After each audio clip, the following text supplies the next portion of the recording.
Puluhan motor tak bertuan penuhi parkiran Bandara Ngurah Rai. Diduga motor-motor tersebut sebagai hasil tindak kejahatan. Sudah berbulan-bulan puluhan motor berbagai jenis terparkir di Bandara Ngurah Rai, Bali. Pihak Angkasa Pura I Bandara Ngurah Rai sudah melakukan pengecekan terhadap hal tersebut dan tercatat sebanyak 35 kendaraan roda 2 yang ditinggal hingga berbulan-bulan oleh pemiliknya. Kepala Humas Angkasa Pura I Ari menjelaskan, pada bulan Maret lalu, pihaknya Angkasa Pura melakukan pengecekan ulang terhadap kapasitas parkir bandara.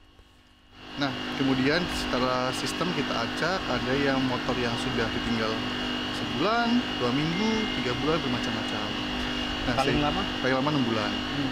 Nah, hal itu yang menjadi ternyata komplain dari masyarakat atas dasar masukan dari masyarakat bahwa kapasitas motor kita sangat terbatas, sehingga pada saat masyarakat menemukan motor-motor yang berdampak debu, udah kumel, itu yang menjadi perhatian kita.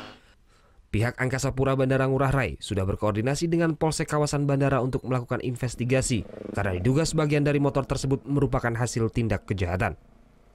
Dari 35 motor yang ditemukan, 2 diantaranya sudah diambil pemiliknya setelah ditinggal selama 2 minggu. Sebagian motor saat ini sudah diamankan di Bali Logistik Park. Jika motor tersebut tidak diambil oleh pemiliknya, pihak Angkasa Pura akan melakukan langkah selanjutnya. Surya Sanjaya melaporkan untuk NET.